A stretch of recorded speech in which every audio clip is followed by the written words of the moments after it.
बुद्ध की धरती युद्ध न चाहे, चाहे अमन परस्ती।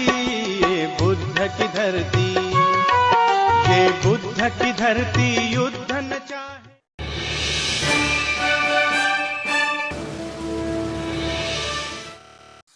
मेरे प्यारे देशवासियों, हम भारतवासी हैं। भारतीय संस्कृति सभ्यता ही हमारी मूल धरोहर है। इस देश में चंद जाति के लोग अगर हमारे भारतीय संस्कृति सभ्यता को मिटाना चाहेंगे तो हम इसे किसी भी कीमत पर बर्दाश्त नहीं करेंगे। मैं अपने भारत सरकार, मोदी सरकार, योगी सरकार, माननीय नीतीश सरकार, माननीय रामविलास पासवान जी, माननीय चिराग पासवान जी, माननीय सत्यनारायण शर्मा शिल्पीकार, सत्यानंद शर्मा शिल्पीकार लोहार जी एवं बाबा भीम के बेटे सामाजिक न्याय मंत्री रामदास अठौले जी से भंते जी विशेष अपील कर रहे हैं। मेरे अपील को आप लोग ध्यान से गौर करेंगे। अयोध्या के मलबा हटाने के दौरान जो भी प्राचीन अवशेष मिले हैं, यह सभी अवशेष प्रियदर्शी सम्राट अशोक कालीन अवशेष हैं। इसे मैं भिक्षु होने के नाते चुनौती देता हूं।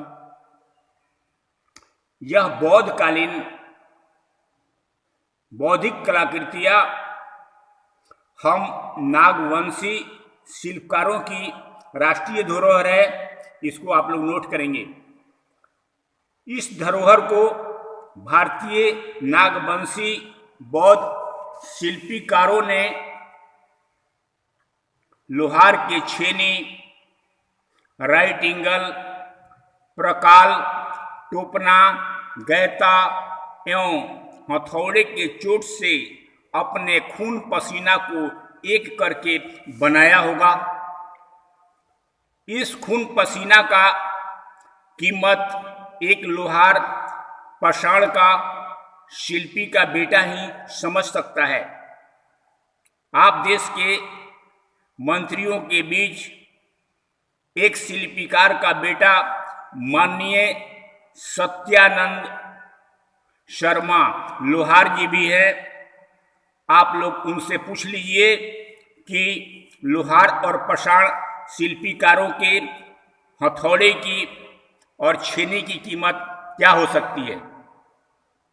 छेनी जो पूरे पत्थर को काट के चकनाचूर कर सकता है, वह हथौड़ी और छेनी का कीमत क्या हो सकता है, ये हमारे माननीय सत्यानंद शर्मा लोहार जी जरूर नेताजी लोग को बताने का कष्ट करेंगे। जिसके पांव न फटे बिवाई, वह क्या जाने पीर पराई। बहुत पुरानी कहावत है। मैं एक बौद्ध भिक्षु जरूर हूं, मगर उसके पहले मैं एक लोहार का शिल्पीकार का बेटा भी हूं। मैं लोहार के छेनी हथौड़े के चोट पर यह चुनौती कर रहा हूं कि अयोध्या के मालवे में मिली सभी प्राचीन कलाकृतियां सम्राट अशोक कालीन की यह कलाकृतियां हैं। इस तरह की कलाकृतियां को पाए गए अन्य जगहों के प्राचीन अवशेष स्थल जब बौद्धकालीन स्थल हो सकता है। जी हाँ, जो भी बौद्धकालीन स्थल है इसी की नकल का है, चाहे बौद्ध गया हो, सारनाथ हो, जो भी हो। ये स्थल जब बौद्धकालीन स्थल हो सकता है तो अयोध्या में पाए गए प्राचीन अवशेष स्थल राम जन्मभूमि किसी भी कीमत पर नहीं हो सकता है। यह मेरा पुरातत्विक विभाग भारत सरकार को चुनौती है। भारत सरकार अयोध्या के मलबे में मिले हुए सारे प्राचीन अवशेष को पुरातत्व विभाग के लैबोरेटरी से शोध कराकर अयोध्या नगरी को साकेत, औध नगरी, बौद्ध नगरी घोषित कर दे। प्राचीन अशोककालीन समय में साकेत औध नगरी में बाबरी बुद्ध विहार था, इसको भी आप लोग गौर करेंगे। पाली भाषा में बावरी दीवाना को कहते हैं। जी हाँ, बावरी का मतलब दीवाना ही होता है। बौद्ध भिक्षु लोग सद्धम के बावरी हुआ करते थे। मैं भी सद्धम का बावरी हूँ, दीवाना हूँ, इसे नकारा नहीं जा सकता है।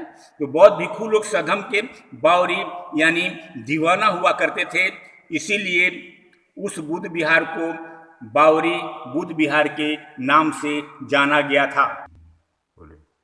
बौद्धकालीन जमाने में बौद्ध भिक्षु का नाम भी बावरी हुआ करता था और उसी जमाने में राजा प्रसेनजीत ने बावरी बौद्ध भिक्षु के नाम से बावरी बुद्ध विहार साकेत की नगरी यानी औध की नगरी में बनवाए थे। साकेत औध अहिंसकों का, बौद्धों का नगरी था। भारत सरकार अयोध्या को साकेत औध नगरी का नामकरण करवाकर वहां पर बौद्ध पर्यटन स्थली भी बनवा सकती है। उस जगह पर प्रियदर्शी सम्राट अशोक यूनिवर्सिटी एवं संघमित्रा अस्पताल बनवाकर भारतवर्ष के गौरव में चार चांद लगा सकती है। कृपया बौद्ध भिक्षु के बातों को आप लोग अमल करेंगे, क्योंकि मोदी सरकार स्वयं ही कहे थे कि देश के धर्म गुरुओं को मार्गदर्शक बनना चाहिए। आप भारतवासियों के बौद्धिक विचार, वैज्ञानिक सोच एवं स्वस्थ दीर्घायु जीवन के लिए हमारी शुभकामनाएं। सबको साधुवाद, धन्यवाद। अगर आप चाहते हैं गरीब हर वंचित इंसान की आवाज आप तक पहुंचे तो हमारे चैनल को सब्सक्राइब करें और बेल आइकन का बटन दबाना ना भूलें। देखते रहिए भोजन हलचल न्यूज।